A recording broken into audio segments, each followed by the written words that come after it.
반갑습니다. 안 반가우신가요? 반갑습니다. 이 예배의 주인은, 이 집회의 주인은 오직 하나님인 줄 믿습니다. 믿으십니까? 아멘. 우리 그 하나님 앞에 영광의 박수 찬양하시겠습니다. 다 같이 하나님 말씀 보도록 하겠습니다. 출애굽기 4장 10절부터 17절까지 있는 말씀입니다. 출애굽기 4장 10절부터 17절까지 있는 말씀, 구약 성경 85면에 있고요. 출애굽기 4장 10절부터 17절까지 있는 말씀을 이 시간에 서로 한 절씩 교독하도록 읽도록 하겠습니다. 성경을 안 갖고 오신 분 있다면 옆에 분에 보여주시는 그런 너그러운 마음이 있었으면 좋겠다는 생각이 듭니다. 네, 서로 보시면서 제가 10절 읽고 여러분이 11절 말씀 읽겠습니다. 제가 10절 말씀 있습니다. 모세가 여호와께 아뢰되 오 주여, 나는 본래 말을 잘하지 못하는 자니이다. 주께서 주의 종에게 명령하신 후에도 역시 그러하니 나는 입이 뻣뻣하고 혀가 둔한 자니이다. 여호와께서 그에게 이르시되 누가 사람의 입을 지었느냐? 누가 말 못하는 자나 눈 맑은 자나 맹인이 되게 하였느냐? 나 여호와가 아니냐? 이제 가라, 내가 내 입과 함께 있어서 할 말을 가르치리라. 모세가 이르되 오 주여, 보낼 만한 자를 보내소서. 여호와께서 모세를 향하여 노하여 이르시되 레위 사람 내 형 아론이 있지 아니하냐? 그가 말 잘하는 것을 내가 아노라. 그가 너를 만나러 나오나니 그가 너를 볼 때에 그의 마음에 기쁨이 있을 것이라. 너는 그에게 말하고 그의 입에 할 말을 주라. 내가 내 입과 그 입에 함께 있어서 너희들이 행할 일을 가르치리라. 그가 너를 대신하여 백성에게 말할 것이니 그는 내 입을 대신할 것이요 너는 그에게 하나님같이 되리라. 너는 이 지팡이를 손에 잡고 이것을 이적을 행할지니라. 아멘. 아멘. 오늘 말씀을 통해서 저 여러분이 풍성한 은혜가 주님께서 허락하여 주실 줄 믿습니다. 믿으십니까? 아멘. 뒤에 계신 분들 잘 보이시나요? 예, 잘 보이시죠? 제가 좀 하나로 좀 뭉쳤으면 좋겠다는 생각이 드는데요. 제가 지명하시는 분의 뒤에 계신 분은 앞으로 와주셨으면 좋겠다는 그런 바람이 있는데, 그래서 함께 마음을 같이 했으면 좋겠다는 생각이 듭니다. 우리 찬양인도 했던 아까 우리 준일 형제님, 저기 그 라인에서 뒤에 계신 분들 좀 앞으로 와주실까요? 더 특별하게 행사를 맡으신 분 아니면 앞으로 오셔서 우리 함께 예배를 동참했으면 좋겠습니다. 네, 다 오시죠. 감사합니다. 여러분의 발걸음만큼 결혼할 수 있는 기회가 빨리 열린다는 것을 믿음으로 바라보면서 함께 앞으로 오시면 좋겠습니다. 감사합니다. 네. 여러분 뵙고 싶었습니다. 저는 남가주 사랑의 교회를 부목사로 섬기고 있고요. 저는 미국에 2003년도 와서 남가주 사랑의 청년부 전도사로, 또 한화대학부 사역자로, 또 청년부 사역자로 한 9년의 청년 사역을 미국에서 했습니다. 한국에서까지 하면 12년의 청년 사역을 했는데, 지난 2월에 청년 사역을 마무리하고 이제 성인 사역으로 좀 옮겨지게 됐는데, 그런데도 불구하고 여러분 또 H1 집회가 저를 불러주신 것에 대해서 얼마나 감사한지 모르겠습니다. 제가 청년부였다가 컨택을 받고 나서 교구로 간 다음에 더글라스 킨사님한테 말씀을 드렸어요. 저는 교구로 갔기 때문에 혹시 제가 청년 이 집회 오면 도리어 어렵지 않겠습니까? 라고 말씀을 드렸는데, 그럼에도 불구하고 괜찮다고 말씀해 주신 것에 대해서 얼마나 큰 기쁨인지 모르겠습니다. 오늘 말씀을 통해서 인생은 사명이다 라는 제목 가지고 여러분 말씀의 은혜를 함께 나누길 원합니다. 오늘 이 말씀을 통해서 우리가 하나님께서를 부르실 때에 우리가 어떻게 반응해야 되는지, 하나님께서 온전하게 반응하기까지 우리를 어떻게 만져주시는지를 함께 우리가 은혜를 나누길 원합니다. 저는 2004년도 미국에 처음 왔을 때 미국에 대한 첫 인상은, 여러분은 뭐였습니까? 미국에 대한 첫 인상 여러분 뭐였어요? 미국의 LA 공항에 도착하든지 아니면 LA 다운타운에 가든지 미국에 생활할 때 미국에 대한 첫 인상 뭐였습니까? 어떤 분은 공기가 좋다라고 얘기하시는 분도 있고, 어떤 분은 다양한 사람이 있다라고 얘기하는 분들도 있고요. 저 같은 경우는 미국에 딱 왔을 때 처음에 느꼈던 것은 풍부하다는 거였습니다. 미국에서 짬뽕을 먹었는데 짬뽕을 세숫대야에다 주는 걸 보면서 얼마나 놀랐는지 모릅니다. 이걸 어떻게 다 먹으라고. 엄청났습니다. 옷가게 갔더니 이렇게 많은 옷이 있다는 것도 놀랐습니다. 더 놀란 것은 전 전자상가 갔을 때였어요. 베스트바이 갔을 때 한 번 들어가면 3-4시간 동안 나오지 않았던 기억이 납니다. 얼마나 신기한 게 많은지. 그래서 미국에 왔을 때 느꼈던 저의 인상은 참 풍부하다라는 느낌이었습니다. 근데 참 신기한 거는 이렇게 풍부하고 많은 것을 갖고 있는 나라이고 사람인데, 그런데도 불구하고 마음에 많은 것을 갖고 있음에도 불구하고 많은 공허함 가운데 살고 있는 사람들을 보게 됩니다. 저는 오렌지 카운티 지역, 여기도 오렌지 카운티인가요? 오렌지 카운티 저는 플로턴 지역 그쪽에 이게 교회가 있습니다. 그렇다 보니까 가든글로브나 그 플로턴 쪽에 한식들이 많이 있어요. 맛있는 음식점이 많이 있습니다. 그래가지고 이제 여러분 혹시 그곳에서 음식을 드신 분 계십니까? 내려오셔서 먹을 거 먹으러 오신 분 계시네요. 오신데. 근데 저는 그렇게 좋은 먹을 것이 있는 플로턴에 삶에도 불구하고 저희들이 사역자에 모일 때를 고민하는 것이 있습니다. 오늘은 뭐 먹으러 갈까라는 고민을 합니다.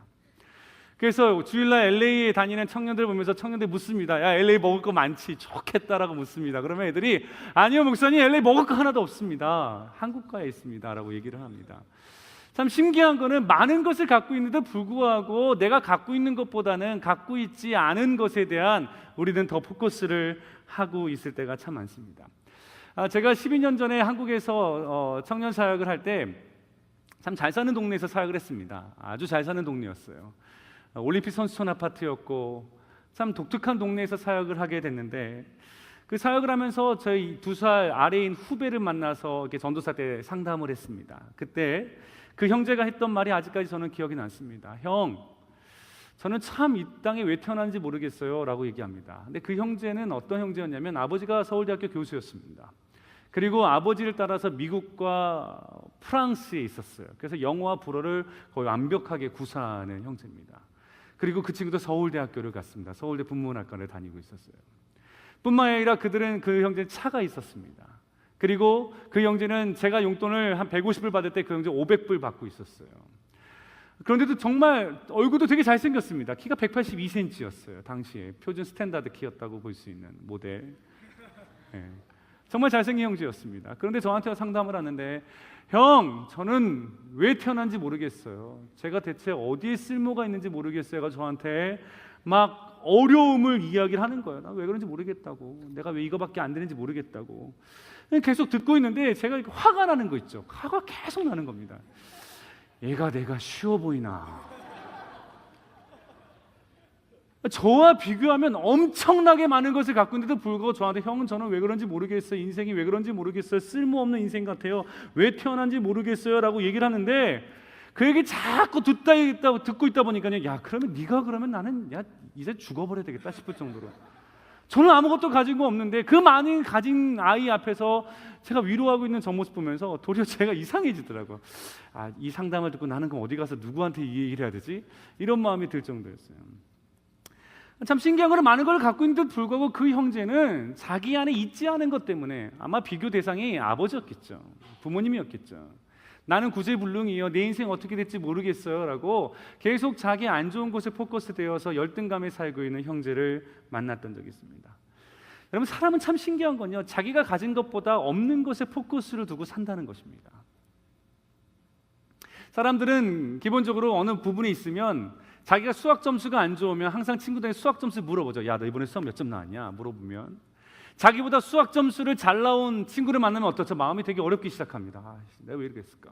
그리고 자기보다 수학 점수가 못 나온 사람 만나면 그것만큼 기쁜 적이 없습니다. 인생의 행복의 기준이 다른 사람과 비교하면서 이어지는 거예요.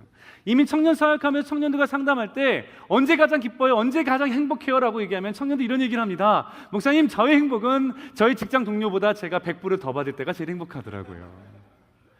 인생의 기쁨과 행복이 늘 남들보다 더 많은 것을 갖고 있으면, 남들보다 더 많은 것을 소유하고 있으면 내 인생은 잘 나가고 있다고 생각하고, 남들보다 더 부족하면 나는 잘못되고 있다라고 생각하는 그런 마음 가운데 살고 있는 우리의 모습들을 보게 됩니다. 여러분, 우리가 말하지 않지만 여러분들 역시도 혹시 내 안에 내가 가진 것보다 가지지 않은 것에 대해서 포커스를 맞추면서 늘 괴로워하고 갈등하시는 분이 있지 않을까라는 생각을 해보게 됩니다. 오늘 우리가 이 부분을 좀 다루고 싶은 부분이 있어요. 그것은 왜냐하면 하나님께서 우리를 부르실 때에, 우리를 컬링하실 때, 우리에게 사명을 주실 때에 그 하나님의 놀라운 사명이 있음에도 불구하고 그 사명 앞에 온전하게 반응하지 못하는 우리의 연약함들을 치유하시는 그 하나님의 은혜의 손길을 함께 보길 원합니다. 오늘 본문에 나오는 사람은 모세라는 사람입니다. 여러분 잘 아실 겁니다. 모세입니다. 오늘 본문에 보면은 모세가 하나님의 부름받는 현장의 내용들의 스토리가 나오고 있습니다. 놀라운 기적적인 하나님의 컬링을 받았음에도 불구하고 오늘 대화는 어떻습니까? 하나님, 난 못하겠습니다. 해라. 못하겠습니다. 해라. 못하겠습니다. 해라. 계속 하나님과 논쟁을 하고 있는 내용들이 오늘 나오고 있습니다. 여러분 잘 생각해 보십시오. 우리 인생 가운데 어느 순간 내가 차를 타고 가는데, 아니 길을 걷고 있는데 어느 나무에서 불이 활활 타오르면서 하나님께서 내게 그렇게 기다렸던 사명과 비전을 주신다면, 그렇게 말씀하신다면 여러분 어떻겠습니까? 할렐루야잖아요. 할렐루야, 주님, 내가 주의 음성 들었습니다. 내가 주의 뜻을 알게 됐습니다. 나를 향한 하나님의 계획을 알게 됐습니다. 그러면 어때요? 기꺼이 우리는 기쁨으로 헌신하겠죠. 그렇죠? 안 그래요? 여러분들 기도하시잖아요. 하나님, 나에게 비전이 무엇입니까? 내 꿈이 무엇입니까? 기도하잖아요. 하나님, 내게 꿈을 보여주옵소서, 비전을 주옵소서, 우리가 고백하잖아요. 그런데 여러분, 오늘 이 시간에 여러분에게 주님께 나타나셔서 내가 너를 향한 비전이 이것이다고 말할 때 여러분 기쁨으로 헌신할 수 있겠어요? 헌신할 준비가 되어 계세요?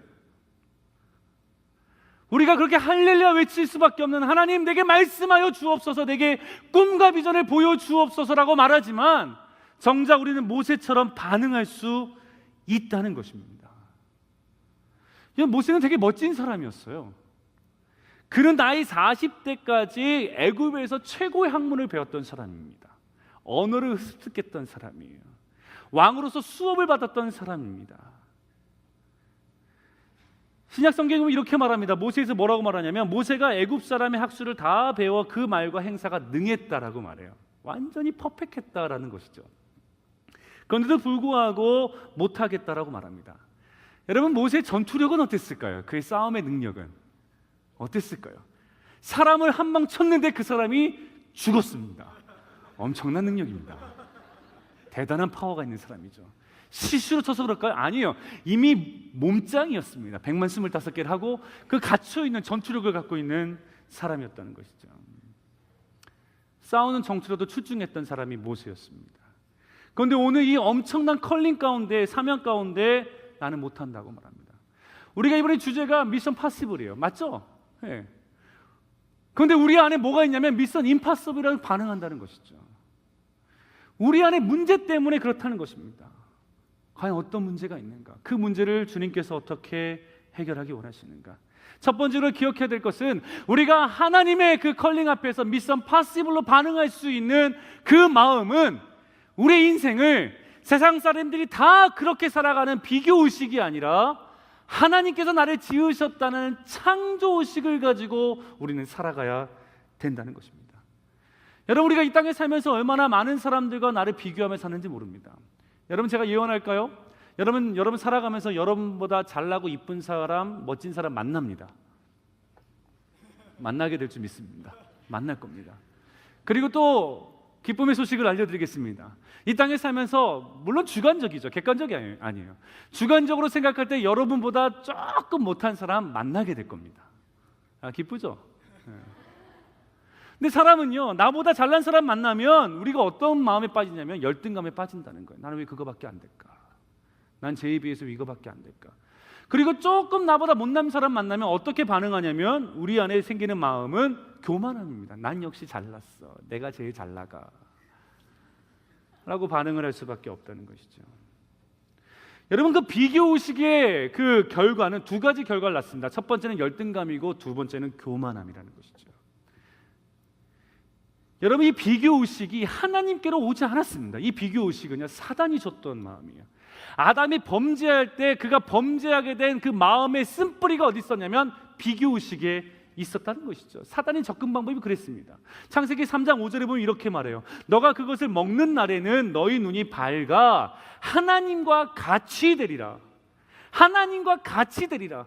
그 얘기 들을 때 아담은 자기를 누구와 비교했습니까? 누가 비교했어요? 하나님과 비교한 거예요. 하나님과 비교하는 마음이 생기니까 나도 모르게 내가 너무나 초라해 보이는 거예요. 그래서 자기가 하지 말아야 될 범죄를 하는 것이 선악과를 따먹는 사건이었습니다. 하나님을 경배해야 될 그 자가 하나님과 비교함을 통해서 범죄의 길을 갖게 되고 인생의 가치와 사명도 잃어버리게 된다는 것이죠. 제가 한국에서 신학대원 가서 공부를 할 때에 보통 신학대원 전도사님이 가장 좋아하는 과목이 설교학이에요. 설교학. 설교하기 괜히 좋아요. 왜냐하면 설교를 해야 되니까. 그렇다 보니까 저도 관심 있는 부분이 설교학이었습니다. 이 신대원 다닐 때 여러분 전도사 정도면 인생을 하나님께 드리겠다, 내 인생을 오직 주님 앞에 바치겠다는 마음으로 신학교에 들어오잖아요. 그냥 들어온 거 아니잖아요. 신학교 들어오면 어느 정도 내 인생 오직 주의 나라를 위해서 내 생명을 원하신다면 내가 기꺼이 드리겠다는 마음으로 들어오는 곳이 신학교인데, 그 신학교에서 벌어지는 사건들이 있어요. 제가 설교학에 너무나 관심 있다고 말씀드렸죠. 근데 설교학 수업이 딱 시작했는데 학생들이 한 7, 80명 있는데 그 가운데서 교수님이 10명을 뽑겠다는 거예요. 그냥 이렇게 뽑아서 그 사람이 매 수업 때마다 설교를 해서 그 사람의 설교를 통해서 이렇게 튜닝을 해주겠다는 것이죠. 그때 제 설교 수업에 관심이 있었으니까 내가 뽑혔으면 좋겠다. 정말 뽑혔으면 좋겠다. 정말 기도했어요. 그런데 안 뽑혔어요. 뽑히지 않은가 동시에 그 설교학의 수업에 관심이 없기 시작한 거예요. 그러고 나서 맨 뒷자리에 앉아서 팔짱을 끼고 누워서 그 전도사님들이 순서가 돼서 설교할 때 듣기 하는데, 보통 이렇게 듣다 보면 주관적으로 어떤 전도사님의 설교가 이렇게 귀에 잘 안 들리는 설교가 있어요. 그 전도사를 어렸을 때부터 신앙생활한 게 아니라 이렇게 은혜 받고 그냥 무작정 들어오셔가지고 정말 뭔 얘기하는지 모를 정도로 주관적인 겁니다. 이런 분이 있어요. 그러면 이렇게 듣다가 그런 얘기 들으면 갑자기 걔가 이렇게 듣죠. 전사님 설교 기도해야 되겠다. 그래서 기도를 막 해요.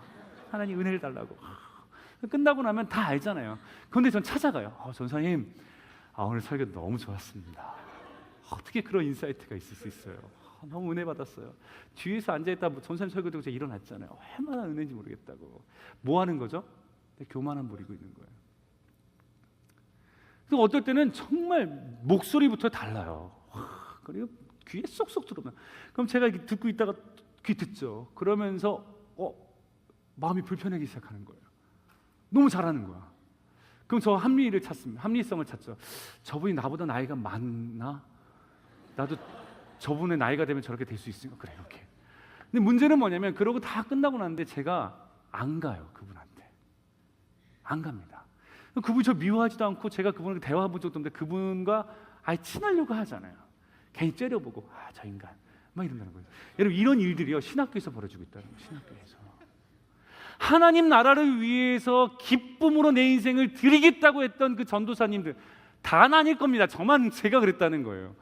그 비교식 때문에 내가 저분보다 못하다, 내가 저분보다 조금 잘하는 것 같다라는 것 때문에 완전히 초라한 인생으로 사명감이라는 온데간데 없고 정말 부끄럽기 그지없는 인생으로 살아가고 있는 제 모습 보더라고요. 여러분 비교의식은요 교만함과 열등감 속에서 내게 허락하신 사명을 붙잡지 못하게 만든다는 것이죠. 여러분 모세는 어땠을까요? 모세는 그가 광야로 쫓겨나오면서 그는 광야에서 애굽에서 벌어지는 사건의 이야기들 모세는 들었을까요? 못 들었을까요? 성경을 함께 생각해 봅시다. 묵상을 해보세요. 모세가 광야에 있으면서 최고의 문화였던 바로 그 애굽에 벌어지는 누가 왕이 되었다는 얘기를 들었을까요? 못 들었을까요? 들었겠죠. 당연히 미디안 강에 들었겠죠. 엄청난 나라였으니까. 그때 바로라는 그 사람이 모세가 아는 사람이었을까요? 모르는 사람이었을까요? 아는 사람에서 가능성이 많습니다. 그때 모세가 찾아오는 마음이 뭐예요? 난 뭐냐는 거예요. 내가 최고의 왕의 후보였는데 자기는 양치는 초라한 인생이 되어 있고 나보다 못했던 저 사람이 애굽의 왕이 되어 있는 그 사실 앞에서 모세는 어떤 마음을 가졌을까요? 완전히 초라했다는, 난 뭐냐는 거예요. 내 인생 대체 어떻게 되냐는 거죠.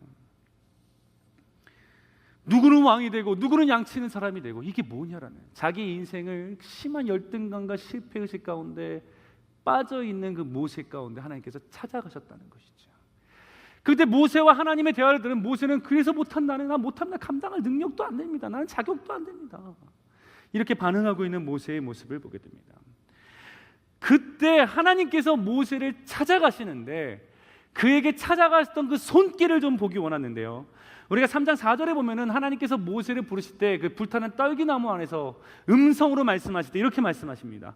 모세야 모세야 하시니, 모세야 모세야. 여러분 이 표현 가운데 우리가 깊이 생각해 볼 필요가 있어요. 여러분 모세가 애굽 생활하면서 자기의 이름을 얘기할 수 있었을까요? 그의 인생은 광야로 왜 나왔어요? 도망자로 나왔어요.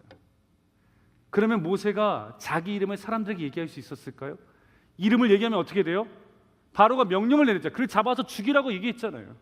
그러면 모세는 광야의 미디안 광야에 있을 때 자기 이름을 숨겨야 돼요? 얘기할 수 있어요? 숨길 수밖에 없었다는 거예요. 그는 40년 동안 자기의 이름을 숨기고 살았습니다.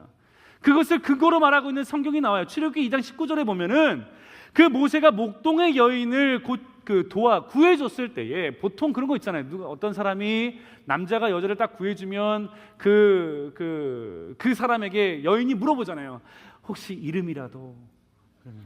이렇게 당연히 묻잖아요. 이름을 물었다는 것이죠. 그런데 그 이드로의 딸이었던 그 십보라가 그 구해줬던 모세의 이름을 그의 아버지한테 얘기할 때 뭐라고 말하냐면 모세라고 말하지 않고 한 애굽 사람이 나를 구했다고 말합니다.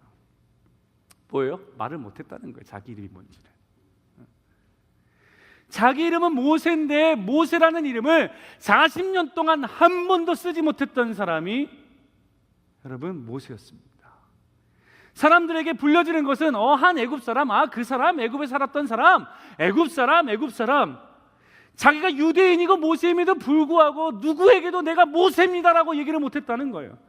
여러분 그 이름이 또 흔한 이름입니까? 흔치 않은 이름이에요. 연못에서 건졌다. 여러분 혹시 여러분 이름 가운데 그런 이름 있습니까? 한강에서 건졌다.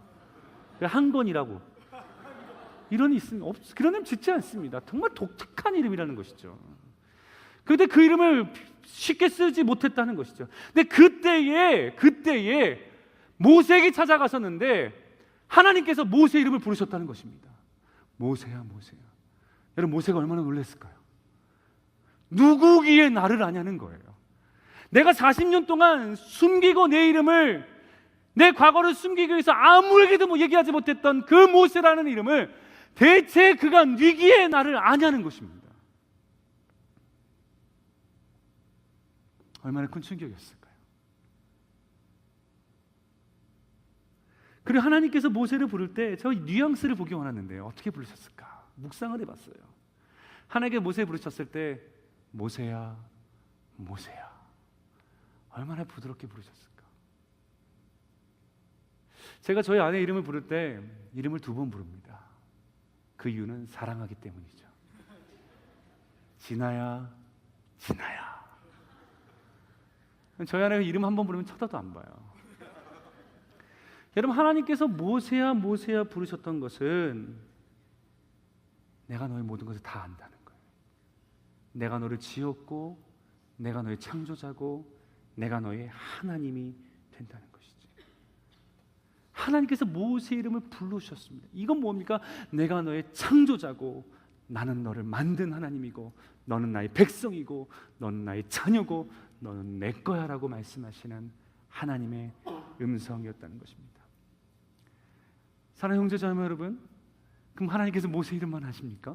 아니에요. 하나님은 저와 여러분의 이름도 다 아십니다. 하나님은 윤두혁이라는 이름도 아시고 여러분 모두의 각자의 이름을 알고 부르신다는 것이죠. 요한복음 10장 3절에 보면 이런 말씀이 있습니다. 문지기는 그를 위하여 문을 열고 양은 그의 음성을 듣나니 그가 자기 양의 이름을 각각 불러 인도하여 내느니라. 하나님은 자기 백성의 이름을 각각 불러하여 인도한다는 거예요. 오늘 이 자리에 올 때에 하나님께서 여러분을 부르실 때 오렌지 카운티, LA 카운티에 가는 청년들아 모여라고 부르지 않으셨다는 것이죠. 여러분 발걸음 가운데 하나님께서 여러분 4명 가운데 말씀하시는 사랑하는 진영아, 사랑하는 동이야, 너는 내게로 오라, 내가 너를 부르리라, 사랑하는 요한아 넌 내 거야 라고 불러주시는 음성이 우리 가운데 있다는 것입니다. 믿으십니까? 하나님께서 오늘도 우리에게 은혜 주실 때 예배를 드리는 모습을 통하여서 그냥 야 너 그래 너 그래 너 오늘 예배 좋았어 그래 너 은혜 줄게 이렇게 하지 않는다는 거예요. 자매 이름이 뭐죠? 우리 앞에 옷 덮으신 분? 하하하인가요? 예? 하늘아 이렇게 부르신다는 거죠. 내가 너에게 은혜를 주기 원한다. 하나님은 우리의 이름을 알고 계신다는 거예요. 왜요? 하나님께서 우리를 지으셨으니까요. 이것이 모세를 회복시키시는 하나님의 손길이었다는 것이죠. 내가 너의 창조주가 된다는 거예요. 여러분, 많은 사람들이 이 땅에 살면서 열등감 가운데 빠지고 또 심지어 요즘에는 이 자살을 하는 이유가 있다면 많은 무리 중에 없어져도 괜찮은 사람에 불과해. 여러분, 우리가 그런 존재입니까? 우리는 그런 존재 아닙니다. 우리가 얼마나 귀한 존재인지 몰라요. 하나님께서 우리에게 말씀하십니다. 너는 나의 걸작품이다라고 말하는 거예요. 너는 나의 자녀라고 말씀하시는 거예요. 너는 내 거라고 말씀하시는 거예요. 그렇게 너는 귀한 존재라는 거예요. 누구에게도 비교할 수 없는 너는 존귀한 나의 자녀고 나의 백성이고, 내가 너 이름을 알고, 내가 너의 모든 과거를 알고, 아픔을 알고, 슬픔을 알고, 내가 너의 모든 것을 창조한 하나님이라는 거예요. 그 창조의식을 우리는 새롭게 해야 된다는 거예요. 하나님이 우리를 기억하시고 우리 이름을 불러주십니다. 저한테는 초등학교 6학년 된 아들과 초등학교 4학년 딸아이가 있어요. 근데 저희 아들이 초등학교 2학년 때였을까요? 미국에서 공부하니까, 유학하는 것도 아니죠, 초등학교인데, 학교에서 1년 동안 공부를 하고 나면 그것을 이렇게 한번 컨퍼런스인가요? 이렇게 오픈 하우스 한 다음에, 학교 한 다음에 그걸 다 갖고 와요. 이렇게 방학이 될 때 다 갖고 와서 집에 갖고 오거든요. 그러면 솔직히 2학년 아이가 그린 그림 뻔하죠. 만든 거 뻔하잖아요. 정말 이게 내가 발로 그려도 그리겠다 싶은 그런 것들을 막 갖고 와서 바리바리 쌓아갖고 와요. 막 쌓아갖고 오면 처음엔 저희도요, 우리 아들이 한 거기 때문에 너무 좋아요. 네가 이거 그렸어? 와, 대단해 해가지고 있는데, 이게 문제는 이제 하루 이틀 지나기 시작하면 우리 눈엔 쓰레기로밖에 안 보이는 거죠. 정말 그래, 쓰레기예요. 그래가지고 엄마가 짐이 싸니까 버려버렸어요. 그럴 수 있습니다. 부모가 되면 이해해 주세요. 집이 좁으면 그럴 수 있어요. 여러분, 이상하게 생각하지 마세요. 근데 하루는 한 2달 정도 지났을까요? 이게 새로운 학기가 시작되는데 갑자기 재원이가 막 내 거실로 내려오더니 엄마 어딨어? 그러는 거야. 엄마 어딨어? 그러는 거예요. 어디 있냐는 거, 어디 있냐. 그래서 아니 뭐 어디 있는데, 아니 어디 있냐고 그거 어디 있냐고, 아니 대체 내가 작년에 학교에서 공부했던 그 만들었던 그림하고 그 있잖아, 그거 다 어디 있냐고 하는데, 그 쓰레기라고. 그거 버렸지. 그러니까 갑자기 애가 왜 버렸어? 이거 왜 버렸어? 내가 그거 얼마나 귀한 건데, 할머니 할아버지 오시면 내가 그거 보여주려고 근데 왜 버렸죠? 바닥에 하는데요. 그래서 그렇게 귀한 거였나 싶은 거예요. 내가 다시 그려줄까 싶은 건데요. 충분히 그랬어요. 그런데 여러분, 왜 그것이 귀할까요? 재원이한테 지가 만들었으니까요. 내 거니까, 내가 그린 거니까. 그래서 귀한 거예요. 여러분, 우리가 왜 귀해요? 세상 사람들을 향해서 너는 그거밖에 안 돼, 그래 너는 그래서 그런 거야 라고 얘기해도 우리가 세상에 그 귀에 귀 기울이지 말아야 되는 이유는 하나님께서 우리를 지으셨으니까요. 그래서 귀한 거예요. 하나님께서 잃어버린 청년들 왜 찾아다니세요? 그 하나님께 지으셨으니까요. 하나님의 소유니까요. 찾아다니시는 거예요. 우리가 왜 귀해요? 하나님께서 우리를 지으셨기 때문에 그렇다는 것이죠. 그래서 우리는요, 누구하고도 우리를 비교해서는 안 되는 거예요. 우리는 그 자체가 하나님의 존귀함이고 하나님의 형상입니다. 옆에 분에게 이렇게 얘기했으면 좋겠습니다. 당신 하나님의 귀한 사람입니다 라고 축복하겠습니다. 당신 하나님의 귀한 사람입니다. 또 이렇게 얘기해서 누구하고도 비교하지 마십시오.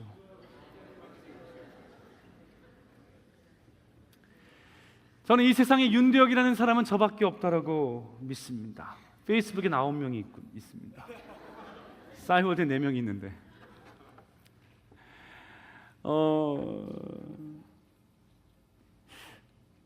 저는 다른 사람과 저를 비교하려고 하지 않아요.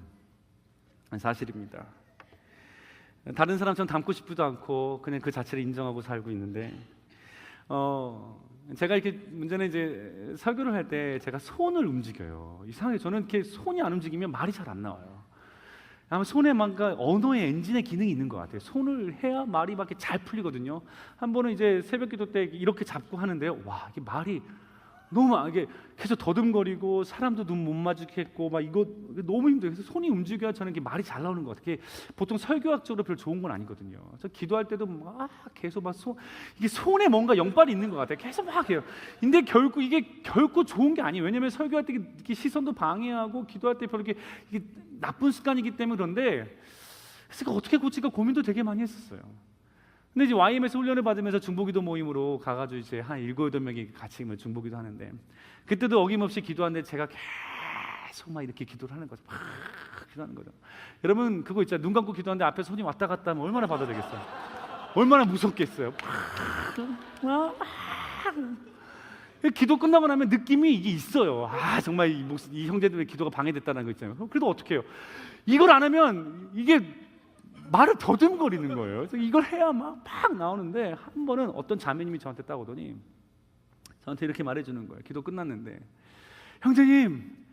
형제님께서 중보기도 같이 하는데 이게 손이 막 할 때마다 이것이 성령의 검처럼 느껴지고 그럴 때마다 악함 권세들이 잘려나가는 것 같고 막 어둠의 권세가 한 길 났다 이걸 떠나는 역사가 있는 것 같다고 그 얘기 들을 때 얼마나 기뻤는지 몰라요. 우와 대단하다. 이거 하는 내게 주신 창조물이다.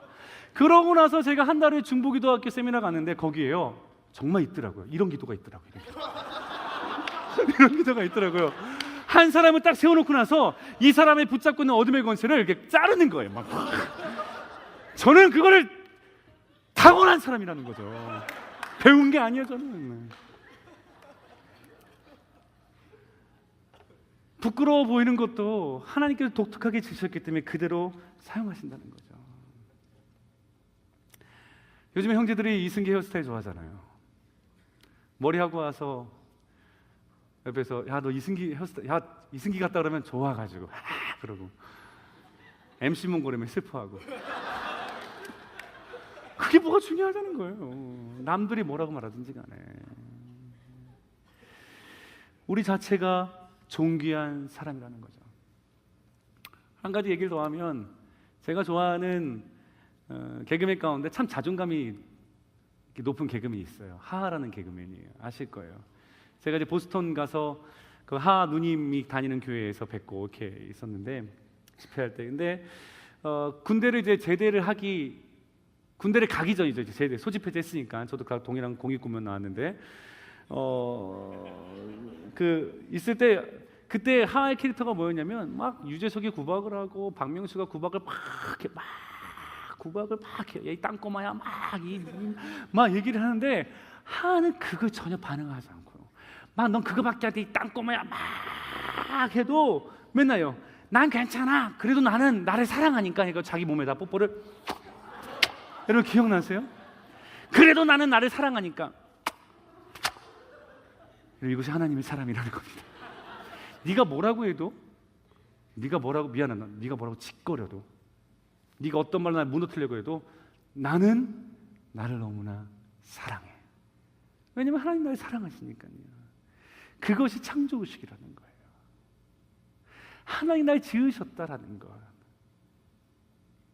세상에 의해서 움직여지는 사람이 아니라 하나님의 손길에 의해서 내가 오늘 이 자리에 있다는 것. 그 창조의식, 날 지으신 하나님, 그분을 바라보고 살아가는 손길로 주님께서 모세를 일으켜 주셨다는 것이죠. 하나님께서 모세야를 부르신 것은 그 창조의식을 회복시키신 사건이었다는 것입니다. 두 번째로 하나님께서 모세를 만나셨을 때 하나님께서 모세를 만드신 미션 파시블 인생으로 바꾸신 방법은 모세에게 이제 새로운 가능의식을 심어주셨다는 것이죠. 가능의식은 무엇입니까? 되게 심플합니다. 하나님께서 나와 함께 하시면 된다라는 생각이에요. 하나님께서 나와 함께 하시면 된다. 그런데 모세의 인생을 보면요, 되게 아픈 과거를 갖고 있어요. 오늘 본문에 보면은 주여 보낼 만한 자를 보내소서. 무슨 얘기야? 나는 안 된다는 거예요. 나는 못합니다. 나는 하나님께서 나를 그렇게 쓰실 때 자격이 없는 사람이다라는 것이죠. 주님 저 아시잖아요. 저 이거밖에 안 된다는 거. 자기 문제를 계속 이야기를 합니다. 근데 여러분 모세가 하나님을 모르는 사람이었을까요? 아닙니다. 모세는 하나님을 알았던 사람입니다. 왜 그렇죠? 그의 어머니가 누구예요? 유모가 그의 어머니였어요. 그렇기 때문에 모세는 어렸을 때부터 어머니로부터 하나님에 대해서 배웠습니다. 그리고 모세는요, 어머니로부터 너는 애굽 사람이 아니라 너는 유대인이야, 넌 히브리인이야, 너는 하나님의 사람이야, 그리고 너는 연못에 빠졌다가 건짐받은 너는 하나님께 너를 구해준 사람이라는 것을 모세는 배웠습니다. 그의 유모로부터 그는 그것을 배웠어요. 그것을 어떻게 알 수 있냐면, 여러분 출애굽기 3장 11절에 보면 이런 말씀이 있습니다. 뭐라고 말하냐면, 어떤 히브리 사람 곧 자기 형제를 치는 것을 본지라. 이게 무슨 얘기입니까? 애굽에 있었던 유대인이었던 모세는 자기의 친형제와 같은 히브리인들을 보고 있었다는 거예요. 그럼 뭐예요? 그는 애굽에 있었지만 나는 히브리인이라는 것을 알고 있었다는 것이에요. 나는 히브리 사람이야. 나는 하나님을 섬기는 사람이야. 난 하나님의 백성이라는 것을 그는 알고 있었다는 것이죠. 만약에 모세가 나는 애굽 사람이야, 애굽 사람처럼 살려면 일반적으로 사람은 자기의 그 유대인이라는 것을 벗기 위해서 더 유대인을 핍박하는 사람이 될 텐데, 모세는 그렇지 않았다는 거예요. 자기가 유대인이라는 것, 하나님의 백성이라는 것을 그는 알고 있었습니다. 그래서 히브리서 11장에 보면 이런 말씀이 있습니다.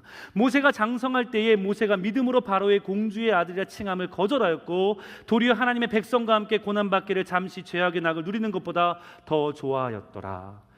모세는요, 내가 애굽 사람이 아닌 히브리 사람이라는 것에 대한 자부심이 있었습니다. 나름 난 히브리 사람이야, 난 하나님의 사람이야, 그런 자부심이 있는데도 불구하고 그는 못한다라고 얘기하고 있는 모습을 보게 돼요. 대체 모세의 인생에 어떤 일이 있었기 때문에 그렇게 나는 못한다라고 얘기를 하고 있을까요? 나름 모세는 유모로부터 어머니로 교육을 받으면서 이렇게 훈련을 받았을 겁니다. 나는 유대인들을 보호해주고 지켜주는 사람이 될 거야.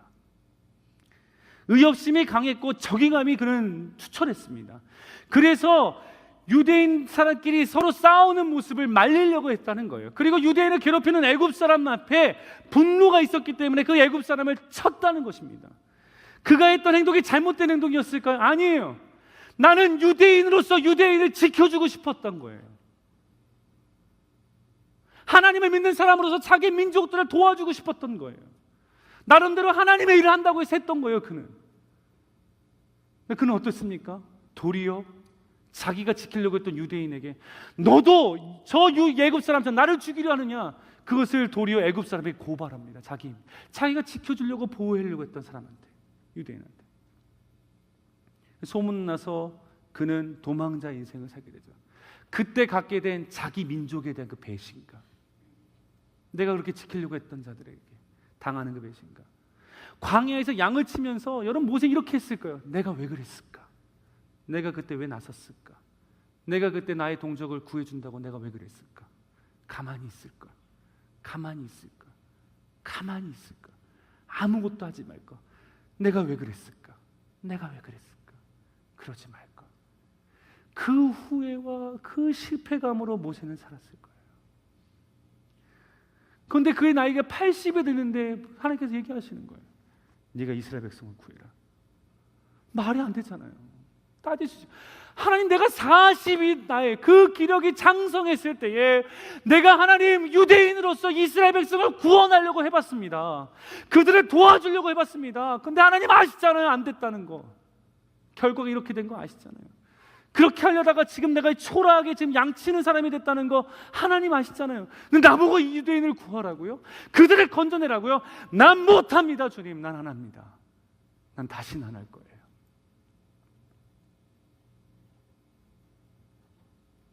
모세의 그런 아픈 추억이 있었다는 거예요.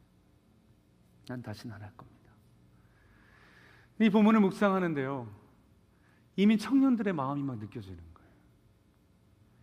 한 9년의 청년 사역을 하면서 느꼈는 거는, 미국 이민자로 와서, 유학생으로 와서 나름대로 부모님의 서포트 가운데 부모님이 밤늦게 일하시면서 또 그 마음을 헤아리고 효도하기 위해서 열심히 공부하고, 근데 문제는 해봤는데 안 된다는 거예요. 남의 나라 땅에서 언어도 쉽지 않고 삶은 점점 더 힘들어가고, 속썩이지 않기 위해서 대학교 때 공부 열심히 했고 했는데 문제는 자비 취업이 안 돼요. 이유는 하나예요. 영주권이 없다는 것 때문에, 서로 미비자라는 것 때문에. 다 포기하고 싶죠. 이게 뭐 한 건가 지금. 캐시 잡으로 있어야 되고, 운전하다 잡히면 어떻게 하나 늘 불안하게 하고, 누군가한테 도움은 필요한데 도와달라고 얘기할 사람은 아무도 없고, 내가 어린이 돼서 좀 독립하면 다 될 줄 알았는데, 내가 열심히 하면 다 될 줄 알았는데, 나만 잘하면 다 될 줄 알았는데, 나만 최선을 다하면 될 줄 알았는데, 아무리 최선을 다해도 여전히 쳇바퀴와 같은 부모님의 이민의 1세대의 삶을 나도 여전히 걸어갈 수밖에 없는, 해도 안 되는 그런 실패감 가운데 있는 사람이 있을 거예요. 청년 사역하면서 어느 친구들은 가스비가 없어서 교회를 못 온대요. 가스비가 없어서 못 온대요. 남들보다 정말 실력도 찰져 좋은 대학도 나왔어요. 근데 번번이 늘 때마다 대학원 진학도 안 못하고 취업도 안 돼. 이유는 하나예요. 영주권 때문에. 얼마나 많은 투라를 해봤겠어요. 얼마나 몸부림쳐 보려고 해봤겠어요. 근데 안 된다는 거예요. 우리가 이 자리에 모여서 하나님 앞에 사명을 받고 싶어도 우리 마음에 늘 나오는 것은, 하나님 전 안 돼요. 해봤어요. 믿음대로 살려고 해봤는데 안 되더라고요. 어린 시절에 힘들고 어려울 때 하나님 앞에 기도하고 하나님 내게 은혜 베풀어 달라고, 내 삶 가운데 길 열어달라고 기도했는데 여전히 하나님 그 문제는 나와 함께 같이 걸어가고 있어요. 난 안 돼요. 하나님 난 안 돼요. 내게 그런 사명 주신다고요? 난 불가능해요. 난 안 돼요. 나에 대한 기대를 갖지 마세요. 하나님 포기하세요. 다른 사람한테 맡기세요. 나는 불가능합니다. 그냥 이렇게 살게요. 그냥 이렇게 평범하게 그냥 이렇게 살게요. 나에 대한 기대를 걷지 마세요. 이런 마음을 여러분 혹시 갖고 계신 분인지 모르겠어요. 모세도 동일한 마음이었어요. 하나님 저 해봤어요. 안 되던데요. 이제 나이만 먹었어요.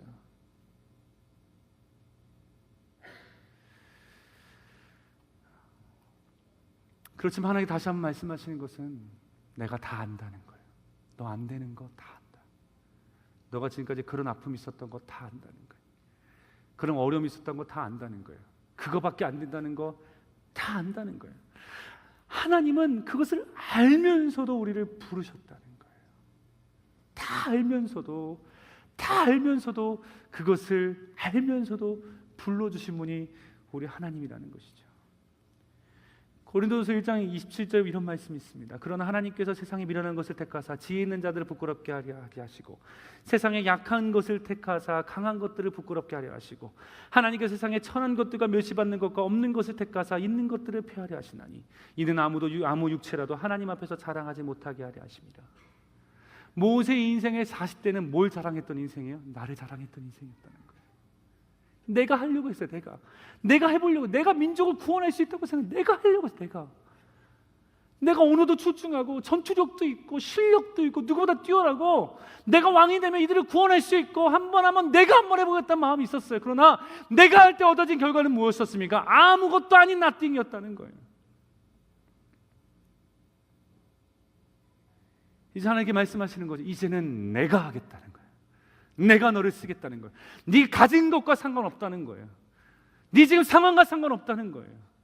너의 그 부끄러운 연약함이 나의 강함을 나타내는 하나님의 영광이 됩니다. 그렇게 주님께서 불러주시는 것이죠. 사랑하는 형제자 여러분, 기억하십시오.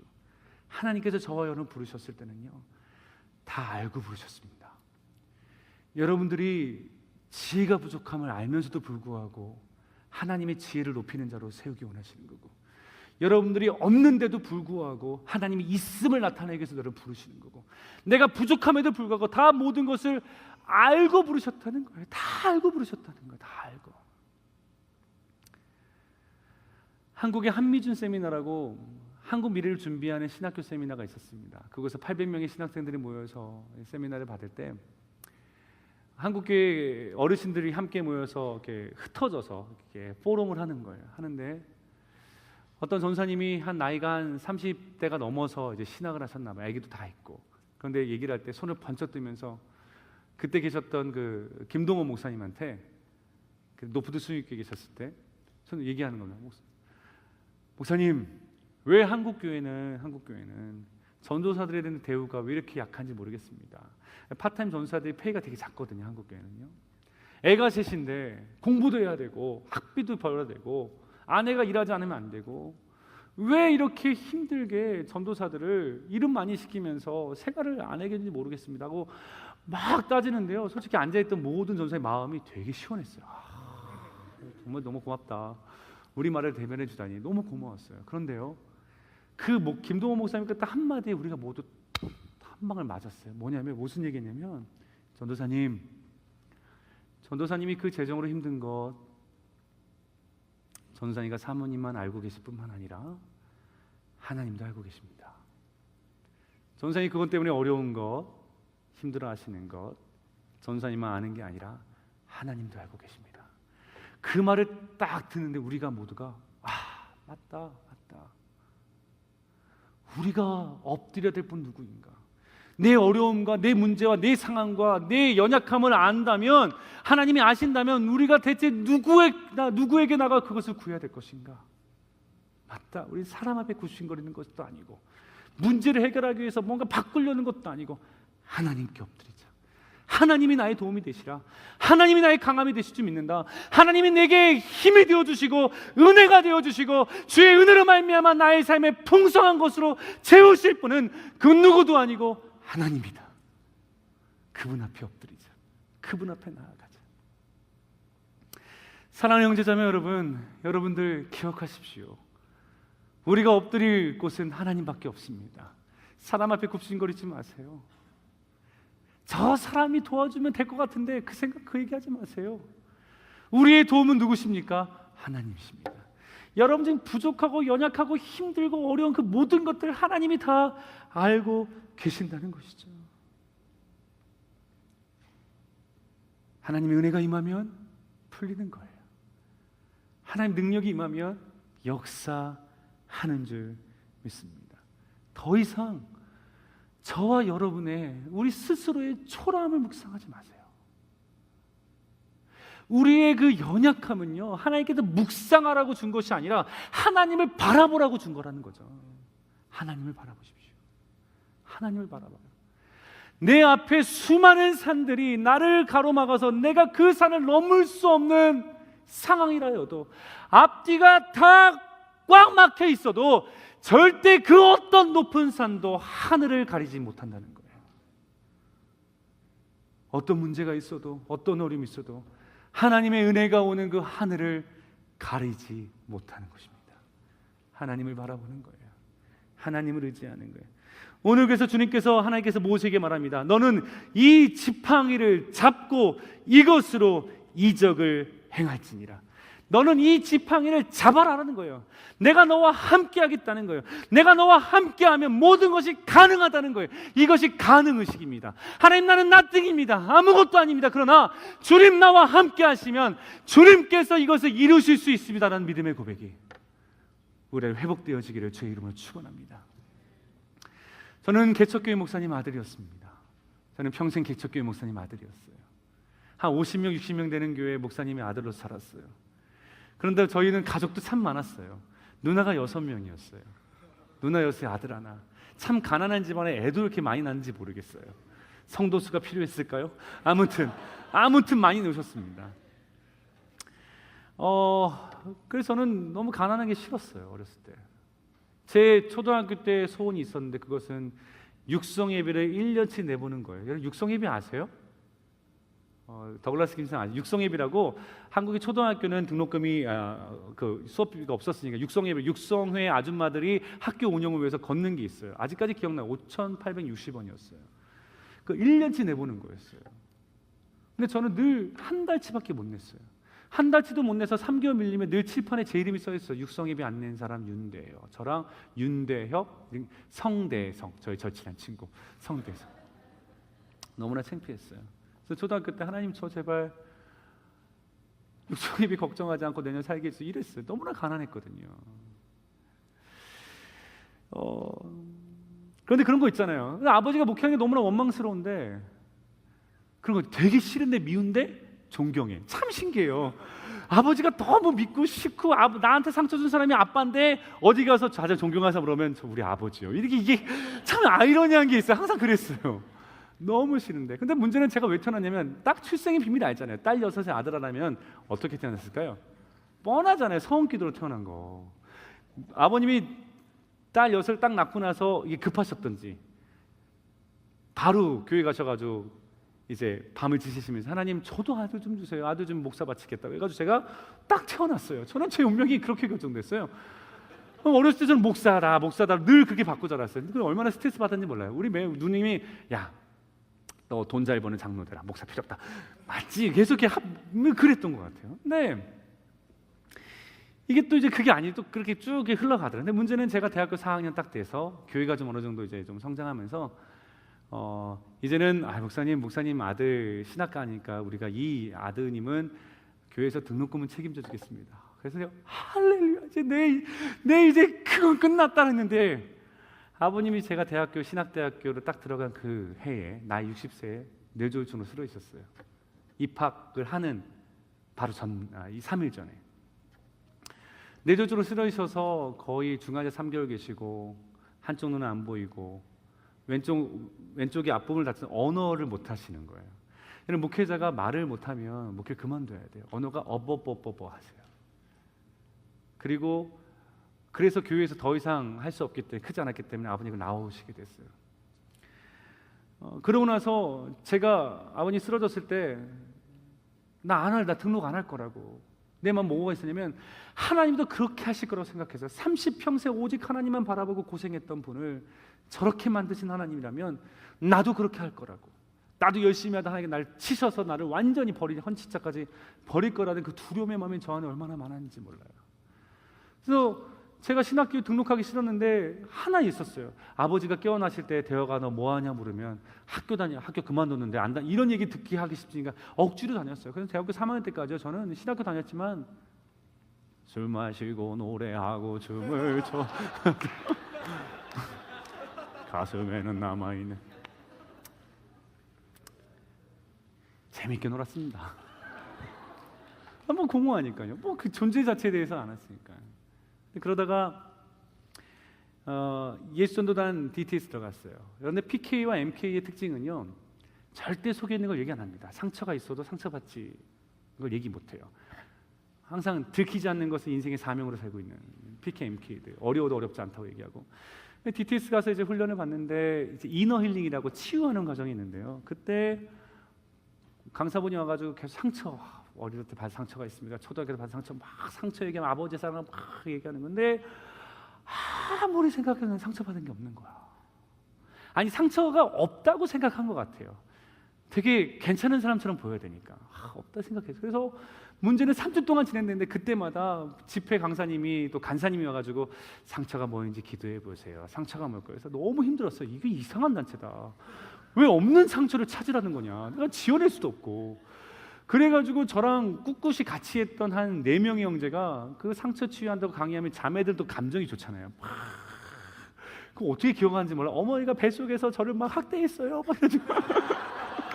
그때 기억이 나요.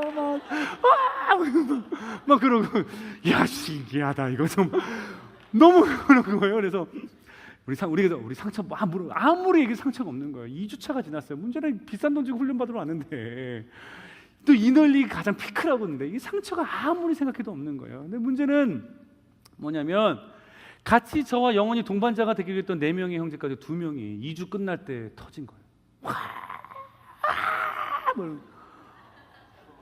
그래서 3주차 됐는데 그 형제가 같이 얘기해. 야, 우리 다 한 형제 하면서 우리 어떻게 하냐. 형제냐. 간사님이 상의했어요. 간사님이 우리가 상처가 뭐를 모르겠다고.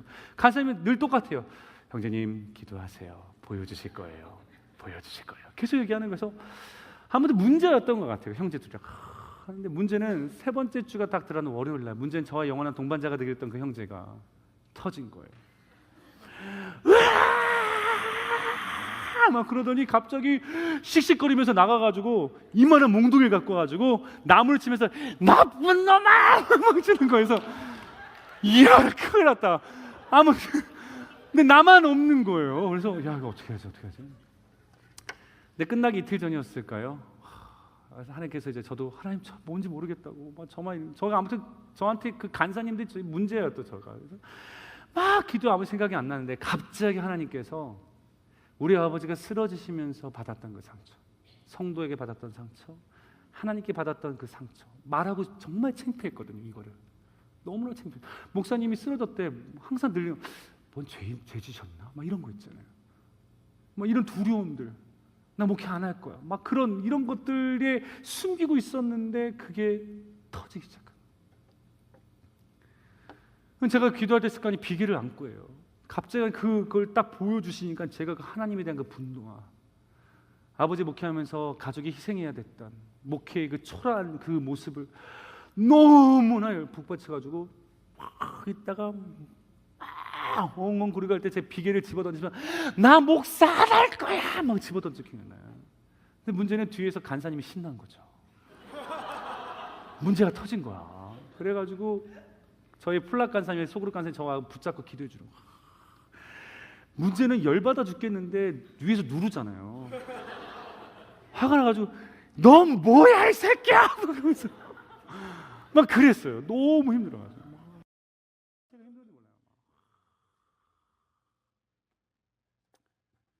근데 결론은 하나님께 저를 만지기 시작하는데 하나님께 고백했던 이거예요. 하나님 나 이제 어떡해요? 나 이제 어떡해요? 나 이제 어떡해요?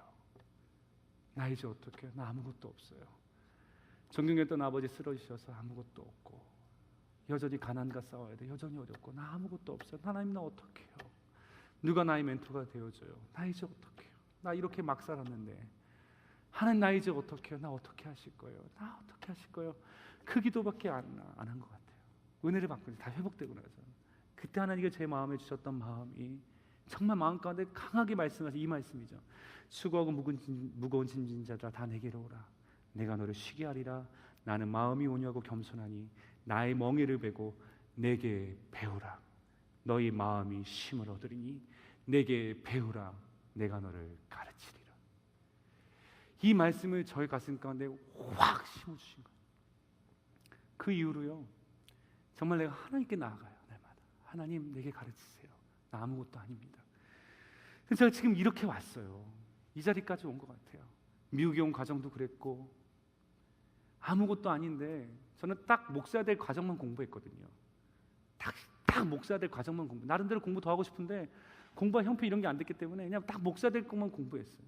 그래서 미국에 와서 생각하는데 미국의 제일 큰 청년부를 담당을 하게 돼서 내가 하려고 한 게 아니라 그냥 됐어요. 그냥 나도 그냥 됐어요. 그냥 돼버린 것 같아요. 그러면서 하나님 은혜 주시고 정말 미국에 공부하신 분들 가운데 저보다 더 실력도 많고 공부도 많이 하고 준비가 되어 있는 많은 목사님들 앞에 있는데 제가 늘 부끄러워요. 근데 전 확신이 있어요. 하나님께서 나를 인도하고 계시고 나를 쓰신다는 거. 여러분 HIM 집회 아무나 옵니까? 강사로? 아무나 오나요? 아무나 오는 자리 아니잖아요. 저 이 자리에 있는 게 너무나 감격스러워요. 내가 나를 어떻게? 제가 솔직히 HIM 집회 강사하면서 솔직히 마음에 이런 불안함이 있었어요. HIM 집회가 나 때문에 내년에 안 하게 되면 어떻게 하지? 그런 거 있잖아요. 그런 거 있잖아요. 윤 목사님 와가지고 완전 엉망이었대. 그래가지고 막 다음에 못 하겠어 이런 거. 1년 쉬자 막 이런 거. 그게 저한테 불안함이에요. 솔직한 거래요. 아무것도 가진 게 없거든요. 막 정말 불러주는 게 나를 안다고 불러주는 게 신기해요. 막 다주에서 해외에서 막 너무 신기해요. 정말 자랑할 게 아무것도 없어요. 더 뛰어난 분들은 많은데 그냥 그거밖에 없어요. 하나님 내가 하는 게 아니라 하나님 나를 세우신다라는 생각밖에 안 든다는 거예요. 저의 개인적인 간증이지만 여러분 이런 내용이 이런 사건이 저와만 있는 걸까요? 아니에요. 하나님께서도 우리의 연약함을 아시지만 그 연약함을 쓰신다는 것이죠. 사랑하는 형제자매 여러분, 여러분의 미래를 기대하십시오. 믿으십니까?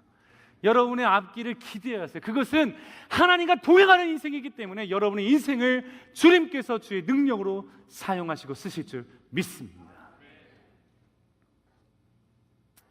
마지막으로 하나님께서 모세를 미션 파시브 인수로 만들어 주셨던 것은 모세에게 새로운 사명의식을 부어주셨습니다. 이 사명의식은 좀 새롭게 표현한다면 이것은 할 사람이 나밖에 없다라는 마인드로 사는 거예요. 오늘 본문에 보니까요 하나님께서 모세를 준비시키셨다라는 것밖에 우리 얘기할 수 없어요. 출애굽기 3장 10절에 보면 하나님께서 모세에게 이렇게 말합니다. 내가 너를 바로에게 보내어라고 말해요. 내가 너를 보낸다는 거예요. 너 모세 너를 보내겠다는 거예요. 너 준비된 너를 보내겠다는 거예요.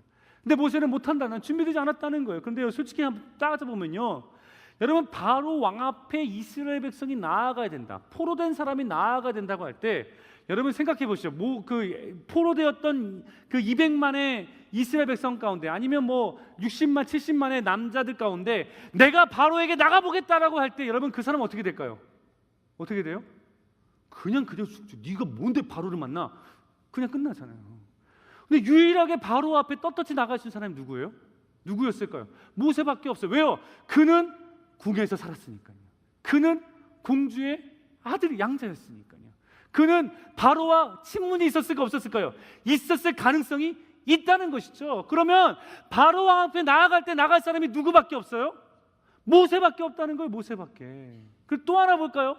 여러분, 그러면 이스라엘 백성을 구해내 줘야 되는데 포로를 어떻게 구해내요? 지도자가 필요하잖아요. 또 어디서 와야 돼요?